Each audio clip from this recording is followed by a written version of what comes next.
Halo, perkenalkan nama saya Siti Hadi Kusuma dengan NIM D10120183. Di sini saya akan membawakan video terkait isu perencanaan wilayah dan kota dan studi kasus. Di sini saya mengambil isu penyalahgunaan fungsi jalur pedestrian penyebab kemacetan pada ruas Jalan Landak Lama, Kota Makassar.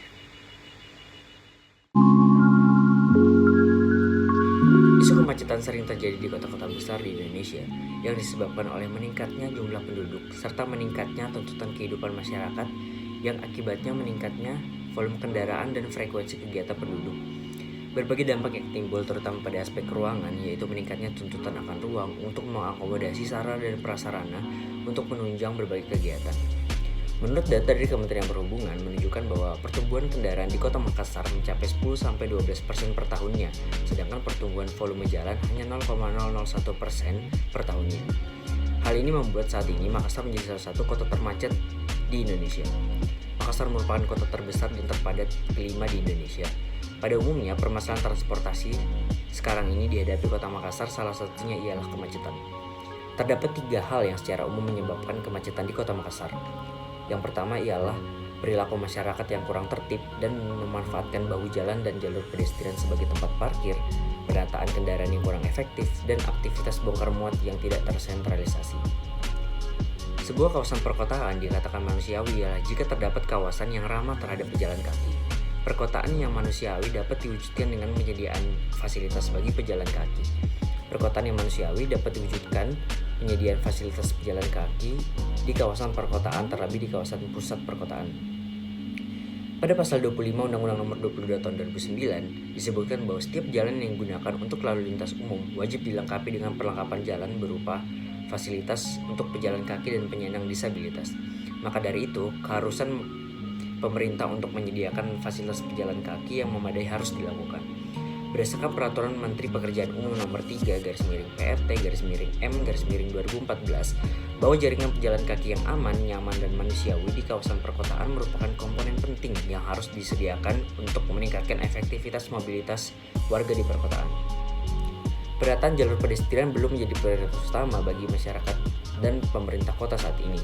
Pembangunan jalan selama ini hanya diikuti dengan pembangunan jalur pedestrian jika dananya tercukupi saja.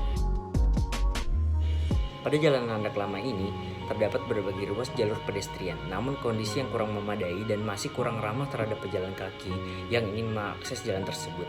Terdapat beberapa kendaraan memadati bahu jalan serta pedestrian, meski jalan tersebut satu arah, namun kemacetan di berbagai titik di ruas jalur ini masih sering terjadi akibat penyalahgunaan fungsi pedestrian yang sebenarnya.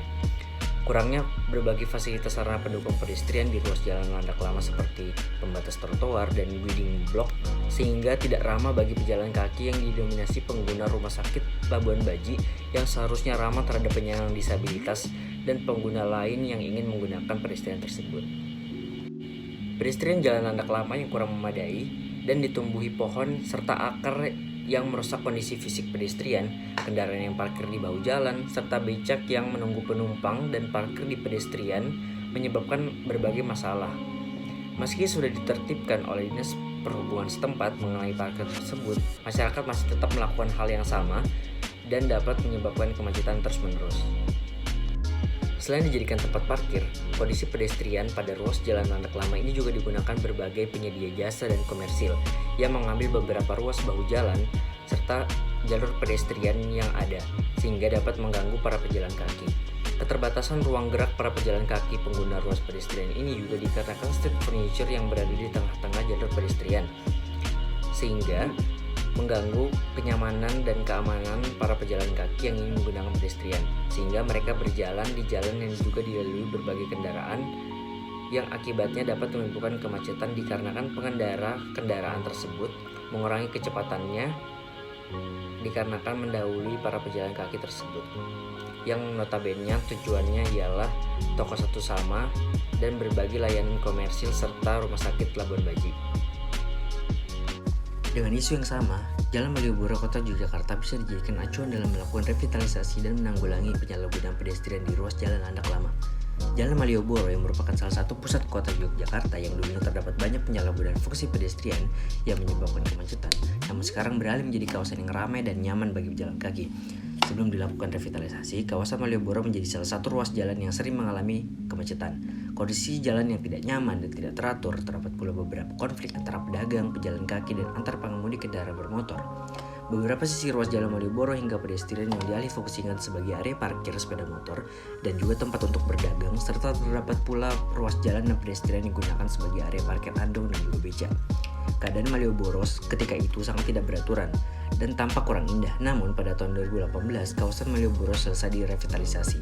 Beberapa kawasan khusus parkir telah disediakan di beberapa titik, sehingga tidak ada lagi sepeda motor yang parkir di area pedestrian. Pedestrian di ruas jalan Malioboro juga diperbaiki dan diperlebar, sehingga ruang berjalan bagi wisatawan semakin banyak. Selain itu, pada trotoar ditambahkan beberapa furniture seperti bangku, lampu jalan, tempat sampah, dan vegetasi untuk memfasilitasi pejalan kaki dan memperindah penampilan kawasan Malioboro, serta membuat para pejalan kaki menjadi nyaman dan aman, serta disediakan pula area parkir bagi andong dan beca. Sebagai upaya revitalisasi kawasan Malioboro, pemerintah Kota Yogyakarta memusatkan pedagang kaki lima di kawasan tertentu dan juga mengadakan kegiatan resesik Jogja, yaitu mengistirahatkan pedestrian Malioboro dengan cara meliburkan pedagang kaki lima setiap hari Selasa pagi. Penataan kawasan Malioboro dan sekitarnya masih terus dilakukan hingga saat ini. Rencananya, Malioboro akan dijadikan kawasan pedestrian yang bebas akan kendaraan bermotor. Contoh revitalisasi pedestrian untuk menanggulangi penyalahgunaan pedestrian di Jalan Malioboro ini bisa digunakan sebagai acuan dalam memperbaiki kawasan pedestrian yang ada di ruas jalan Landak Lama. Selain itu, pedestrian di sekitaran RSPKU Muhammadiyah Yogyakarta juga dapat dijadikan sebagai acuan. Dampak negatif jika isu tidak terselesaikan ya tidak terpenuhinya fasilitas sarana pedestrian di ruas jalan Landak Lama yang menyebabkan berbagai masalah, itu kurangnya minat masyarakat dalam berjalan kaki sehingga semua kembali menggunakan kendaraan pribadi yang menyebabkan kemacetan, serta kendaraan yang parkir di badan jalan maupun di pedestrian dapat menyebabkan kemacetan. Selain dari jumlah volume yang meningkat di pagi hari dan sore hari, kendaraan yang ingin parkir dan usai parkir dan ingin meninggalkan tempat parkirnya diatur oleh petugas parkir yang tidak resmi, menyebabkan kondisi jalan yang makin tidak teratur dan menyebabkan tersendatnya kendaraan. Selain dari faktor itu, lampu lalu lintas yang berada di ujung jalan menuju veteran juga salah satu penyebabnya.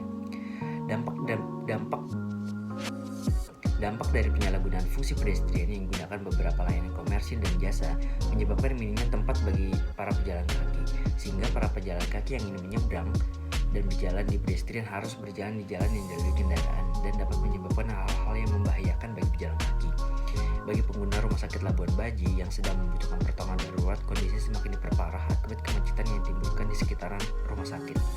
Serta masyarakat berkebutuhan khusus semakin dipersulit dengan tidak adanya pedestrian yang memadai dan ramah terhadap masyarakat berkebutuhan khusus. Dampak positif jika isu terselesaikan. Dengan terselesaikannya masalah penyalahgunaan pedestrian di ruas jalan Landak Lama, masyarakat akan merasa nyaman dan aman menggunakan pedestrian. Bagi masyarakat pengguna rumah sakit yang sedang membutuhkan pertolongan pertama, menjadi lebih cepat dan tidak berlama-lama lagi di jalan akibat kemacetan. Meningkatkan nilai penjualan toko-toko di sepanjang ruas jalan Landak Lama dikarenakan banyaknya masyarakat yang berjalan kaki. Akan terjadi penghematan biaya akomodasi bagi pengguna kendaraan pribadi karena beralih dengan berjalan kaki. Perekonomian menjadi lancar karena teratasinya kemacetan pada jam-jam berangkat kerja dan pulang kerja. Dari segi sosial juga mempunyai banyak manfaat, yaitu interaksi sosial antar masyarakat yang meningkat, berkurangnya fatalis bagi masyarakat akibat berjalan kaki di ruas jalan. Teratasinya masalah di ruas jalan Landak Lama juga memberikan dampak yang signifikan bagi lingkungan, yaitu mengurangi polusi udara yang ada akibat berkurangnya volume kendaraan yang beralih ke transportasi yang lebih ramah terhadap lingkungan maupun beralih menjadi pejalan kaki dikarenakan pedestrian yang telah baik, nyaman, dan aman. Lingkungan yang hijau di sekitaran pedestrian ruas jalan Landak Lama juga bermanfaat sebagai penyerapan gas CO2 yang dampaknya menjadikan lingkungan menjadi asri, sehat, dan nyaman bagi pengguna ruas jalan Landak Lama, sehingga masyarakat menjadi lebih nyaman ketika melintas di jalan tersebut. Strategi penanganan penyalahgunaan pedestrian jalan Landak Lama dapat diatasi dengan salah satu cara bagi pemerintah ialah memberi sanksi yang tegas bagi masyarakat yang melanggar dan harus menertibkan parkir liar dan layanan komersil yang menggunakan pedestrian tersebut. Kondisi pedestrian juga harus memadai bagi pejalan kaki sehingga beberapa aspek pemenuhan sarana fasilitas juga dapat dipenuhi oleh pemerintah setempat. Pihak rumah sakit dan berbagai layanan komersil juga harus menyediakan lahan parkir yang sesuai dengan tempatnya. Penyediaan lahan parkir menjadi sangat penting agar jalan menjadi nyaman bagi sesama pengguna jalan, rumah sakit, layanan komersil, dan pengguna pedestrian sehingga tidak mengambil alih hak masing-masing pengguna. dan meminimalisir masalah-masalah yang ada, seperti salah satunya kemacetan yang sering terjadi di kawasan tersebut. Konsep pedestrian yang aman dan nyaman juga harus dipenuhi pemerintah, sehingga masyarakat beralih ke transportasi yang ekonomis dan lebih senang berjalan kaki. Menciptakan konsep walkability di sebuah kota juga dapat menyebabkan banyak manfaat, salah satunya mengurangi polusi udara yang ada di kota tersebut dan mengurangi kepadatan kendaraan yang menyebabkan kemacetan, terutama pada pagi hari dan sore hari.